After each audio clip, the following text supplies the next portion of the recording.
Good morning, 6th class students. Welcome back in Punjabi class. Dear students, open your books. Lesson number 17. आज ਅਸੀਂ अपनी book का 17 chapter पढ़ांगे चंगियां आदतां।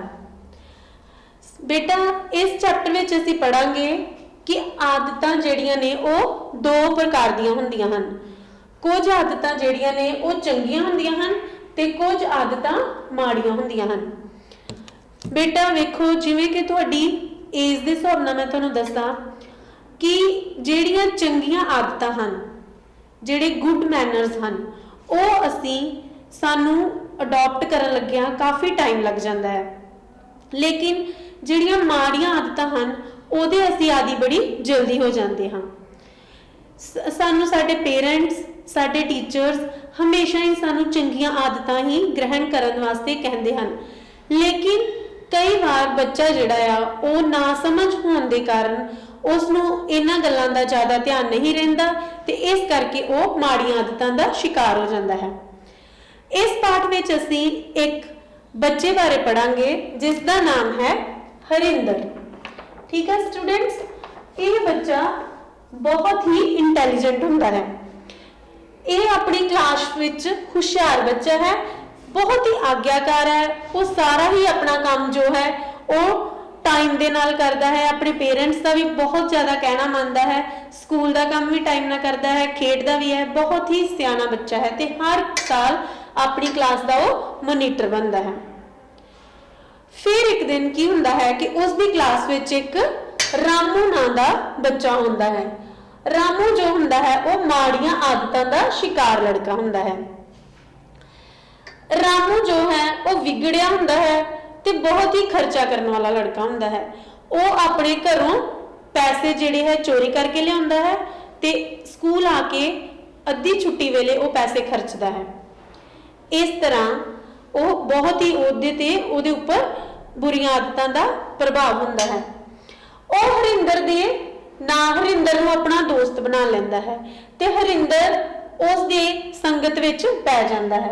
इस तरह हरिंदर दे उपर बुरी संगत दा असर हो जाता है। तो फिर हरिंदर भी घरों पैसे चोरी करता है, पढ़ना छड्ड दिंदा है ते वेले फिरदा है, गलत काम करता है।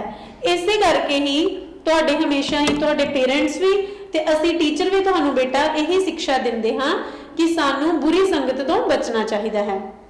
ठीक है, now let's start our chapter. इस कहानी में लेखक ने सानू चंगियां आदतां ग्रहण करन दी सिक्ख्या दिती है। लेखक कहता है कि सानू माड़ियां आदतां तो बचना चाहिए है क्योंकि माड़ियां आदतां जिहड़ियां बच्चे नू विगाड़ दिंदियां हन। हरिंदर चौथी जमात का एक विद्यार्थी है। वो पढ़ाई विच बहुत ही हुशियार है। जिवें मैं तुहानूं दस चुकी हाँ कि हरिंदर पढ़ाई विच बहुत हुशियार है। उसके अध्यापक उसनूं बहुत प्यार करते हैं क्योंकि जिहड़ा बच्चा हर पक्षों आग्याकार भी हुंदा है, पढ़न विच भी वधिया हुंदा है, सारे ही अध्यापक भी ते पेरेंट्स भी उसनूं बहुत प्यार करते हैं। वो स्कूलों मिलिया होया काम घर आके करता है ते फिर खेडन लई बाहर चला जाता है। हरिंदर हर साल अपनी जमात विच पहले नंबर ते हुंदा है। वो हर बार ही अपनी जमात का मोनीटर हुंदा है। हरिंदर नूं ओहदी मां हर रोज 25 पैसे खर्चण लई दिंदी सी। वो अद्धी छुट्टी वेले उन्हां 25 पैसों का रोटी खाण तो बाद कुछ ना कुछ खा लैंदा। कई बार वो 25 पैसों की खरीदी खाण वाली चीज अपने किसी दोस्त नूं भी दिंदा सी। हरिंदर की जमात विच रामू नाम का एक लड़का सी। जिवें मैं तुहानूं दस चुकी हाँ कि रामू नाम का एक बुरियां आदतां का शिकार लड़का हरिंदर की क्लास विच पढ़दा सी। वो हर रोज अपने घरों अपने डैडी की कमीज विचों 2 रुपए पैसे कढ़ के चोरी करके लियाउंदा सी। इस तरह वो अद्धी छुट्टी वेले उन्हां रुपयां दा कुछ ना कुछ खा लैंदा सी। इस तरह रामू की सी एक भैड़ियां आदतां दा शिकार होया लड़का सी। हौली हौली रामू ने हरिंदर नूं भी अपने वल खिच लिया ते उस नूं भी बुरियां आदतां दे विच पा लिया। वो हरिंदर नूं चोरी करके लिआंदे पैसों विचों कुछ खवाउंदा रहा ते इस तरह हरिंदर ते बहुत जल्दी रामू की बुरी आदत संगत का असर हो गया। जिवें मैं तुहानूं दस्सिया है कि असीं ਚੰਗੀਆਂ ਗੱਲਾਂ ਜਿਹੜੀਆਂ ਆ ਉਹਨਾਂ ਨੂੰ ਸਿੱਖਣ ਵੇਲੇ ਸਾਡੇ ਕੋਲ ਕੁਝ ਟਾਈਮ ਲੱਗਦਾ ਹੈ, ਲੇਕਿਨ ਅਸੀਂ ਮਾੜੀ ਸੰਗਤ ਵੱਲ ਬੜੀ ਜਲਦੀ ਜਾ ਸਕਦੇ ਹਾਂ। ਇਸ ਤਰ੍ਹਾਂ ਬੇਟਾ ਸਾਨੂੰ ਹਮੇਸ਼ਾ ਹੀ ਸੋਚ ਸਮਝ ਕੇ ਕੋਈ ਵੀ ਕੰਮ ਕਰਨਾ ਚਾਹੀਦਾ ਹੈ ਤੇ ਆਪਣੇ ਮਾਪਿਆਂ ਤੇ ਅਧਿਆਪਕਾਂ ਦੀਆਂ ਗੱਲਾਂ ਨੂੰ ਹਮੇਸ਼ਾ ਵਿੱਚ ਧਿਆਨ ਵਿੱਚ ਰੱਖ ਕੇ ਫਿਰ ਕੋਈ ਕੰਮ ਕਰਨਾ ਚਾਹੀਦਾ ਹੈ। ਹਰਿੰਦਰ ਹੁਣ ਆਪਣੀ ਪੜ੍ਹਾਈ ਵੱਲ ਘੱਟ ਧਿਆਨ ਦਿੰਦਾ ਸੀ ਤੇ ਉਹ ਅਕਸਰ ਹੀ ਰਾਮੂ ਦੇ ਨਾਲ ਫਿਰਦਾ ਰਹਿੰਦਾ ਸੀ। ਉਸ ਦਾ ਪੜ੍ਹਾਈ ਵੱਲੋਂ ਮਨ ਹਟਿਆ ਵੇਖ ਕੇ ਉਸ ਦੇ ਅਧਿਆਪਕ ਤੇ ਮੰਮੀ ਡੈਡੀ ਬਹੁਤ ਪਰੇਸ਼ਾਨ ਸਨ। ਉਹਨਾਂ ਨੇ ਹਰਿੰਦਰ ਨੂੰ ਪਿਆਰ ਨਾਲ ਸਮਝਾਉਣ ਦੀ ਬਹੁਤ ਕੋਸ਼ਿਸ਼ ਕੀਤੀ, ਪਰ ਹਰਿੰਦਰ ਤੇ ਬਿਲਕੁਲ ਅਸਰ ਨਹੀਂ ਹੋਇਆ। ਹਰਿੰਦਰ ਅਕਸਰ ਹੀ ਸਕੂਲੋਂ ਗੈਰ ਹਾਜ਼ਰ ਰਹਿਣ ਲੱਗ ਪਿਆ ਤੇ ਜਦੋਂ ਉਸਦੇ ਅਧਿਆਪਕ ਦੂਜੇ ਦਿਨ ਉਸ ਨੂੰ ਸਕੂਲ ਨਾ ਆਉਣ ਦਾ ਕਾਰਨ ਪੁੱਛਦੇ ਤਾਂ ਉਹ ਕੋਈ ਨਾ ਕੋਈ ਬਹਾਨਾ ਬਣਾ ਦਿੰਦਾ। ਇੱਕ ਦਿਨ ਹਰਿੰਦਰ ਨੇ ਵੀ ਰਾਮੂ ਦੇ ਰਿਸੇ ਆਪਣੇ ਡੈਡੀ ਦੀ ਕਮੀਜ਼ ਦੀ ਜੇਬ ਵਿੱਚੋਂ ਪੈਸੇ ਚੋਰੀ ਕੱਢੇ।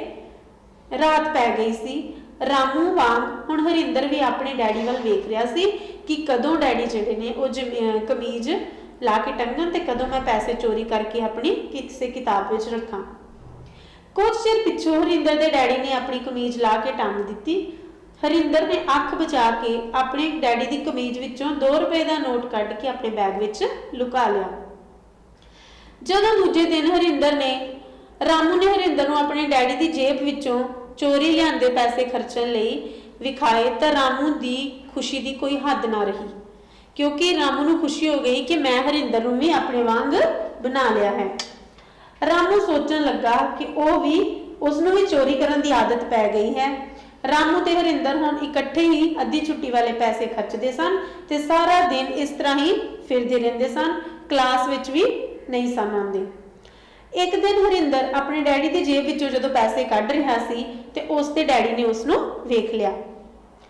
ਉਹਦੇ ਡੈਡੀ ਨੇ ਇੱਕ ਥਾਂ ਤੇ ਜਦ ਲੁਕਦੇ ਹੋਏ ਵੇਖਿਆ ਤਾਂ ਉਹਨਾਂ ਨੂੰ ਆਪਣੇ ਪੁੱਤਰ ਦੀਆਂ ਅਜਿਹੀਆਂ ਹਰਕਤਾਂ ਵੇਖ ਕੇ ਬਹੁਤ ਦੁੱਖ ਹੋਇਆ, ਕਿਉਂਕਿ ਪਿਤਾ ਨੂੰ ਪਤਾ ਸੀ ਕਿ ਮੇਰਾ ਬੇਟਾ ਬਹੁਤ ਹੀ ਇੰਟੈਲੀਜੈਂਟ ਤੇ ਆਗਿਆਕਾਰ ਹੈ ਤੇ ਲੇਕਿਨ ਉਹਨਾਂ ਨੂੰ ਸਮਝ ਆ ਰਹੀ ਸੀ ਕਿ ਹੁਣ ਸਾਡਾ ਪੁੱਤਰ ਕੁਝ ਗਲਤ ਰਾਹ ਤੇ ਜਾ ਰਿਹਾ ਹੈ।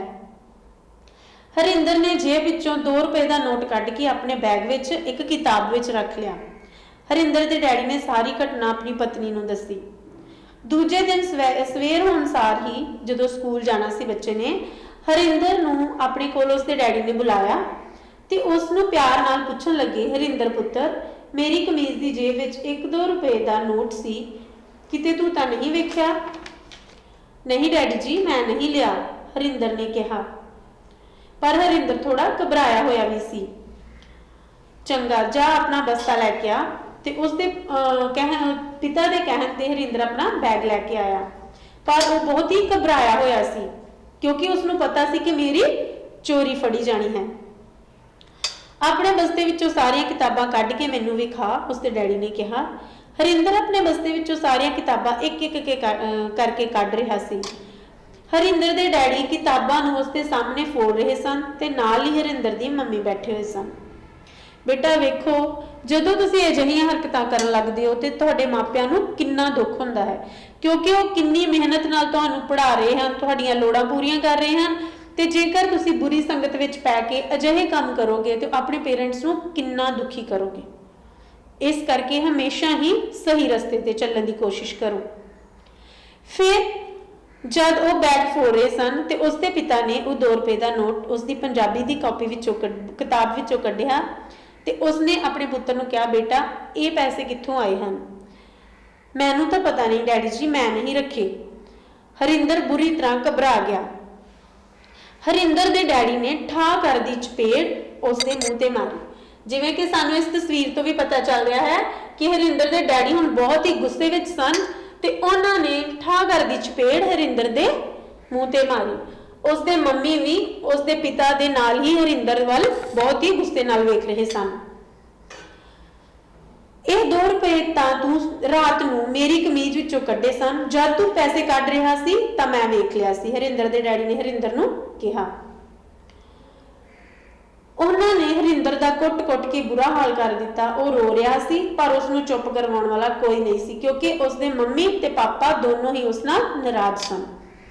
ਕਾਫੀ ਚਿਰ ਪਿੱਛੋਂ ਉਸਦੀ ਮੰਮੀ ਨੇ ਉਸਦੀ ਬਾਂਹ ਫੜੀ ਤੇ ਡੈਡੀ ਨੇ ਪਿਆਰ ਨਾਲ ਸਮਝਾਉਣਾ ਸ਼ੁਰੂ ਕੀਤਾ, ਦੇਖ ਪੁੱਤਰ, जे तू मैनू इस सब बारे सच सच दस देवेगा तो मैं तेनू माफ कर देवांगा, नहीं तो मैं तेनू पढ़ाई तो हटा के किसी होटल ते भांडे मांजन ला देवांगा। हरिंदर अपने पिता की गल सुनदियां ही बहुत डर गया कि किते मैनू पिता जी सच ही पढ़ाई तो ना हटा लैन, इसलिए उसने अपने मम्मी डैडी नू सारा कुछ दस दिता। ते उसने दसिया कि एक रामू नाम का विद्यार्थी है जिसने मैनू सारिया आदतां गलत आदतां सिखाइयां हन। डैडी ने फिर उसनू समझाउणा शुरू किया, देख पुत्तर तू सब तो पहला झूठ बोलना सीखिया ते उस तो बाद स्कूलों भज्जण दा काम शुरू कर दिता, पढ़ाई करनी छड्ड दित्ती ते इस दे नाल ही तैनू हुण चोरी करन दी आदत भी पै गई है। तू जानदा है कि तैनू इन्हां आदतां ने एक दिन जेल भेज देना है। देखो बेटा, बचपन विच जिहड़ियां तुहाडीआं इह चोरी करन दीआं आदतां जां गलत आदतां हुंदियां हन, इह फिर हौली हौली डिवेलप हो जांदियां हन ते जदों तुसीं सियाणे हुंदे हो ते इह तुहाडीआं आदतां इन्नियां ज़्यादा विकसित हो जांदियां हन कि इह तुहानूं जेल तक पहुंचा दिंदियां हन। इस करके हमेशा ही बचपन तो ही सही काम सही तरीके नाल करो। इस तरह पुत्र गंदियां आदतां दा शिकार होया मनुख कदे भी चंगा आदर मान हासिल नहीं कर सकता, भाव कि उसनू कोई भी पसंद नहीं करता। इसलिए जेकर हुण तू अपनियां इह गंदियां आदतां छड्ड देवेंगा तो दिल ला के पढ़ाई करेगा तो तू जल्दी ही पहले वर्गा हरिंदर बन जाएगा। इस तरह हरिंदर के पेरेंट्स ने उसनू समझाया। हरिंदर ने उन्होंने तो माफ़ी मंगी तो उसने कहा कि पिताजी मैं अगे तो कदे भी झूठ नहीं बोलांगा, चोरी नहीं करांगा ते मैं रामू की माड़ी संगत भी छड्ड देवांगा, मैनू माफ कर दिओ। शाबाश पुत्र, मैनू तेथों यही उम्मीद सी। ते हुण हरिंदर दे पिताजी वो खुश सन कि मेरा पुत्र जिहड़ा है मेरे कहने के अनुसार फिर चलेगा। हरिंदर ने हुण रामू की संगत छड्ड दित्ती, पढ़ाई विच दिलचस्पी लैनी शुरू कर दी। उसने सारिया गंदियां आदतां छड्ड दित्तियां ते चंगियां आदतां अपना लईआं। सचमुच ही हरिंदर मुड़ के एक चंगा बालक बन गया। ठीक है स्टूडेंट्स, हुण तुसीं इस चैप्टर के सारे ही वर्ड मीनिंग जिहड़े आ वो कॉपीज ते लिखने भी हैं ते लर्न भी करने हैं। हुण असीं अपने बहुविकल्पी प्रश्न हल करते हाँ। हरिंदर हर साल अपनी जमात का की हुंदा सी? मोनीटर। हरिंदर की मम्मी उसनू किन्ने पैसे खर्च करने लई देंदी सी? 25 पैसे। रामू किहो जिहा मुंडा सी? भैड़ा मुंडा। हरिंदर ने 2 रुपए किहड़ी किताब विच रखे सन? पंजाबी की किताब विच। हरिंदर दा किस चीज नाल बुरा हाल हो गया? कुट नाल। इस तरह डियर स्टूडेंट्स तुहाडा होमवर्क है कि तुसी इस चैप्टर नू दोबारा वधिया तरह रीडिंग करनी है इसकी ते इस दे नाल ही सारी एक्सरसाइज भी अते क्वेश्चन आंसर्स भी खुद ही सॉल्व करने की कोशिश करनी है। Okay students, thank you.